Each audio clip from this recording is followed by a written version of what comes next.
Hello everyone, welcome to simplified academy. दोस्तों, आज की वीडियो में हम बात करने वाले हैं how to find length of staircase and also how to find width of staircase. Staircase की लेंथ और स्टेयरकेस की चौड़ाई के बारे में हम ब्रीफली आज के वीडियो में डिस्कस करने वाले हैं। दोस्तों, यहाँ पर आपको एक चीज़ मैं बताना चाहता हूँ कि स्टेयरकेस की यहाँ पर जो लंबाई की बात हो रही है वो कौन से पॉइंट ऑफ व्यू से हो रही है। ठीक है, ये हमारे पास एक क्रॉस सेक्शन है। आप सभी को यहाँ पर ये क्रॉस सेक्शन विजिबल होगा, बहुत क्लियर तरीके से क्रॉस सेक्शन विजिबल होगा। इसमें यहाँ से ये जो है ये L वाला पोर्शन है और यहाँ पर L1 और L2, या बोल दूँ कि यहाँ पर भी L1 ही डिनोट किया है। तो ये जो L1 वाले जो पोर्शन है वो लैंडिंग की लेंथ को शो कर रहा है, और मेन जो हमारे स्टेप्स से स्टेयरकेस बनती है, ये ना, ये स्टेप है, ये स्टेप है, ये स्टेप से जो स्टेयरकेस बनती है, इसमें जो हमने क्रॉस सेक्शन किया है तो इस लंबाई को हम बोलेंगे लेंथ। सिंपल, ठीक है। तो सबसे पहले तो कहीं पर L लिखा हुआ है लेंथ, कहीं पर W लिखा हुआ है विड्थ। तो लेंथ का क्या मतलब होता है, विड्थ का क्या मतलब होता है, वो सबसे पहले आप क्लैरिफाई कर लीजिए। ये तो क्रॉस सेक्शन है, हो सकता है टॉप व्यू में L का कुछ अलग मतलब हो सकता है फ्रंट व्यू में L का कुछ अलग मतलब हो सकता है फ्रंट व्यू में विड्थ का कुछ अलग मतलब हो, क्रॉस सेक्शन में विड्थ का कुछ। सो जब कभी भी हम लंबाई की बात करें तो अब ऐसा नहीं कि सिर्फ और सिर्फ लंबाई इसी की बोलेंगे भाई फ्रंट व्यू में, टॉप व्यू में, या कुछ इंटरप्रिटेशन में इसको Z कुछ भी बोल सकते। तो यहाँ पर जो हमने इंटरप्रेट किया है, यहाँ पर जो हमने समझा है वो किसको समझा है भाई, स्टेयरकेस की लंबाई। मतलब ये जो स्टेप से क्रॉस सेक्शन में जो लंबाई हमें यहाँ पर दिख रही है, यहाँ से यहाँ हॉरिजॉन्टल डिस्टेंस, इसको हम बोलेंगे। जबकि दोस्तों ये लैंडिंग है और ये एक तरीके से हम बोल सकते हैं बॉटम लैंडिंग, और ये बोल सकते हैं टॉप लैंडिंग। तो ये जो bottom landing and top landing के बीच का डिफरेंस है, यानी बोल लो कि नीचे और ऊपर फ्लोर तक पहुँचने के लिए जो डिफरेंस है लैंडिंग टू लैंडिंग का, वो है 10 फीट का, हाइट के अंदर 10 फीट का। इसका फ़ायदा ये होगा कि दोस्तों अगर हमारे पास टोटल इतने हाइट चढ़नी है ना, ये लैंडिंग से ये लैंडिंग तक पहुंच रहा है, तो ये लैंडिंग से ये लैंडिंग तक पहुंचाएगा कौन पहुंचाएगा, राइजर पहुंचाएगा। ये वाला पोर्शन दोस्तों स्टेयरकेस में आप सभी को पता होगा कि ये वाला पोर्शन जो है राइजर कहा जाएगा, है ना। जो राइजर को राइजर इसीलिए कहते हैं कि ये राइज करवाता है। क्या करवाता है? राइज, है ना, जिससे आप ऊपर चढ़ते हो। तो जितने भी राइजर आप चढ़ते जाओगे वैसे वैसे ये क्या हो जाएगा, ख़त्म हो जाएगा। एक समय ऐसा आएगा कि आप फाइनल राइजर, यहाँ से यहाँ फाइनल राइजर ये चढ़ोगे और आप ये 10 फीट की ऊंचाई तक पहुँच जाओगे। तो आप कॉमन सेंस से सोचो कि अगर मुझे ये 10 फीट की ऊंचाई कवर करनी है, अगर मुझे 10 फीट की ऊंचाई कवर करनी है तो मुझे कितने राइजर चढ़ने हो गए ये पता लग जाए तो नंबर ऑफ राइजर भी निकाल पाऊंगा। सिंपल सोचो, ये आप यहाँ पर सीखकर किसी भी सिनारियो में अप्लाई कर सकते हो, किसी भी कंस्ट्रक्शन में अप्लाई कर सकते हो। लैंडिंग से लैंडिंग के बीच का अगर आपको हाइट पता है, ठीक है, और आपको एक राइजर का डायमेंशन भी पता है कि भाई एक राइजर है 6 इंच का और टोटल डिफरेंस है 10 फीट का। 6 इंच कितना होता है? 6 इंच होता है आधा फीट, क्योंकि 1 फीट बोल दो या 1 फुट बोल दो 12 इंच के बराबर होता है। तो 6 इंच कितना होगा? आधा फीट या आधा फुट। तो इस हिसाब से दोस्तों ये जो डिफरेंस है 10 फीट का डिफरेंस है, और एक राइजर सिर्फ और सिर्फ आधा फीट कवर करता है। तो कितने राइजर से? कॉमन सेंस क्या बोलता है?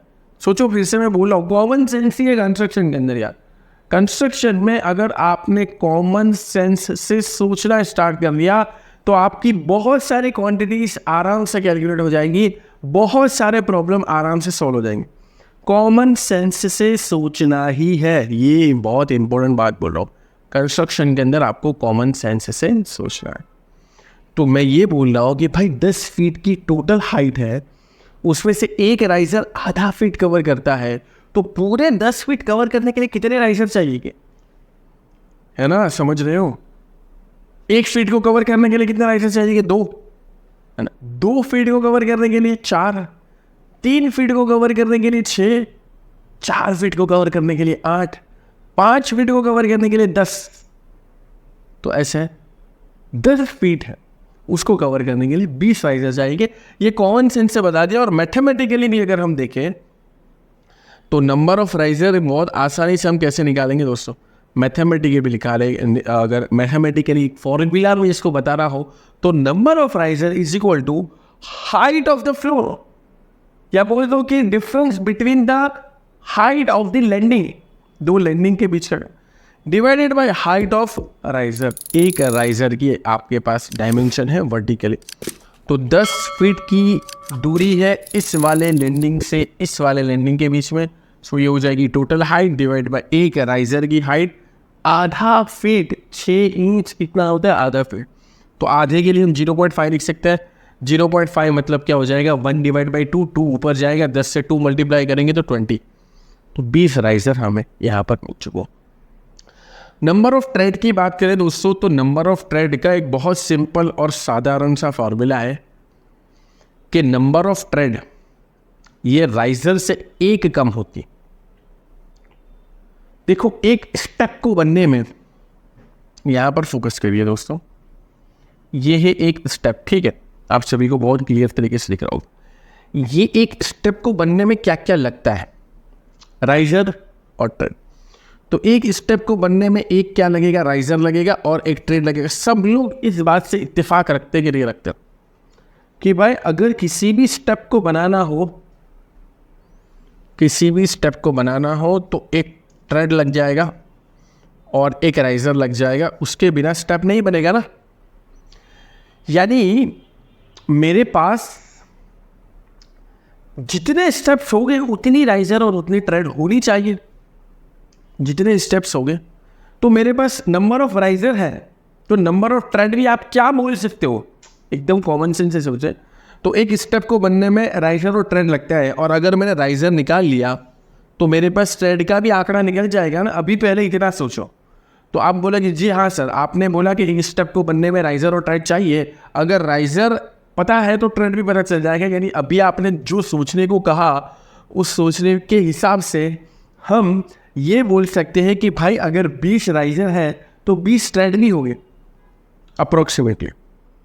लेकिन दोस्तों यहाँ पर हमें एक फाइनल जो राइजर होगा, देखो ये फाइनल राइजर है, ये जो फाइनल राइजर है दोस्तों, ये जो फाइनल राइजर है, ये फाइनल राइजर तो काउंट होगा लेकिन उसके साथ एसोसिएटेड जो ट्रेड है, ये फाइनल राइजर तो काउंट होगा लेकिन उसके साथ जो एसोसिएटेड ट्रेड है ये ट्रेड नहीं काउंट हो रहा, बल्कि ये तो लैंडिंग का डायमेंशन बन जा रहा है। क्या है दोस्तों, उम्मीद करते हैं दोस्तों कि आप सीख रहे होंगे हमारे फ्री वीडियोस के माध्यम से। लेकिन अगर आपको डिटेल में सीखना है, पूरा करिकुलम डिटेल में सीखना है, अलग अलग स्किल के साथ सीखना है, एप्लीकेशन पे देखना है, पीडीएफ के साथ और हमारी कम्युनिटी का हिस्सा बनना है, तो डेफिनेटली आप हमारे स्टोर का जरूर से हिस्सा बनिए। स्टोर का हिस्सा बनने का मतलब ये है आप अपनी स्किल रिक्वायरमेंट के हिसाब से अलग अलग कोर्सेज में एनरोल कर सकते हो, ज्वाइन कर सकते हो, डिटेल में सीख सकते हो और अपने आप को बहुत आगे बढ़ा सकते हो। सर्च करिए simplifiedacademy.com। आप एप्लीकेशन, एंड्रॉइड एप्लीकेशन भी डाउनलोड कर सकते हो। Download now. ये ट्रेड नहीं काउंट हो रहा, राइजर काउंट हो रहा है लेकिन ट्रेड है, फाइनल की बात कर रहा हूं। समझो इस बात को कि ये वाला राइजर तो काउंट हो गया लेकिन जो हॉरिजॉन्टल यानी ट्रेड वाला पोर्शन है वो तो लैंडिंग की चौड़ाई में काउंट हो गया। इसका मतलब ये हुआ कि जितने भी राइजर है ट्रेड उससे एक कम होगा। क्यों एक कम होगा, क्योंकि वो जो एक वाला जो ट्रेड था वो तो लैंडिंग की चौड़ाई में काउंट होगा।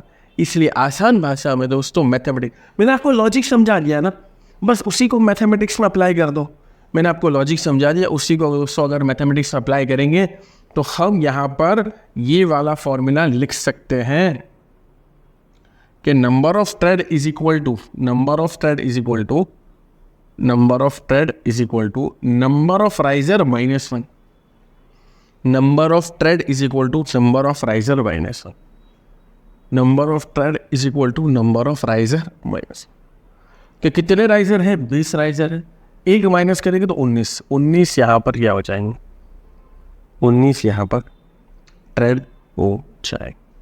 इस तरीके से दोस्तों हम सोच सकते हैं, ठीक, इस तरीके से दोस्तों हम ये सोच सकते। अब अगर हमारे पास ये लेंथ होती, फॉर एग्जांपल बोल रहा हूँ, अगर हमारे पास ये लेंथ होती तो हम उससे ट्रेड भी फाइंड आउट कर लेते। अगर हमारे पास ये लेंथ होती, यानी फिर से आप तो बोलेंगे सर ट्रेड तो ऑलरेडी, तो उसका क्रॉस वेरिफिकेशन हो जाता, क्रॉस चेक हो जाता। लेकिन मान लो कि ये लेंथ नहीं है और लेंथ निकालनी है, ये वाली जो लेंथ है, ये वाली जो लंबाई है, यहाँ से यहाँ तक की ये हमारे पास नहीं है, तो कैसे फाइंड आउट कर, कैसे? तो अब सोचो कि हमारे पास अगर यहाँ से यहाँ तक की जो लंबाई निकालनी है हमें, वो किससे बनी है, पहले तो ये सोचो। ठीक है, यहाँ से यहाँ तक की जो लंबाई हमें निकालनी है वो किससे बनी है? हॉरिजॉन्टल डिस्टेंस जो बना है वो किससे बना है दोस्तों? ये ट्रेड इससे बना है, एक ट्रेड यहाँ पर है, एक ट्रेड यहाँ पर है, एक ट्रेड यहाँ पर है। ये जितनी भी ट्रेड है, अगर मैं इसका समेशन करता रहूँगा, इनके जो भी डायमेंशन आ रहा है उसका मैं समेशन करता रहूँगा, तो मुझे ये हॉरिजॉन्टल लेंथ भी मिल जाएगी। टॉप व्यू से देखते आइए दोस्तों, इसका टॉप व्यू भी हमारे पास है। ठीक है, इसका टॉप व्यू भी हमारे पास है। सो यहाँ से देखते हैं, देखो ये जितनी भी ट्रेड हैं टॉप व्यू में सिर्फ और सिर्फ राइजर ढक जाएगा ना भाई, टॉप व्यू के अंदर हमारा राइजर क्या हो जाएगा, छुप जाएगा।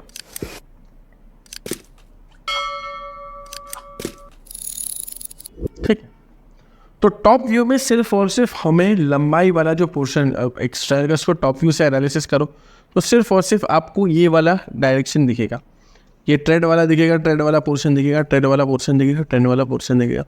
और यहाँ पर भी दोस्तों राइजर है, इसको समझना, हियर देयर इज राइजर, तभी आप यहाँ तक पहुँच पाए। ये स्टेप से इस लैंडिंग तक पहुँचने के लिए, ये स्टेप से इस लैंडिंग तक पहुँचने के लिए आपको राइज करना पड़ेगा। ये राइजर है, टॉप व्यू में वो एक सिर्फ लाइन की तरह ही दिखेगा।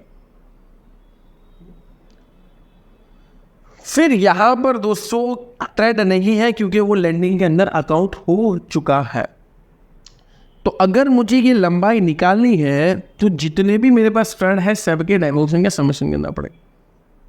तो सबके डायमेंशन का समेशन करना पड़ेगा, तो इससे अच्छा मैं मल्टीप्लिकेशन ना कर लो।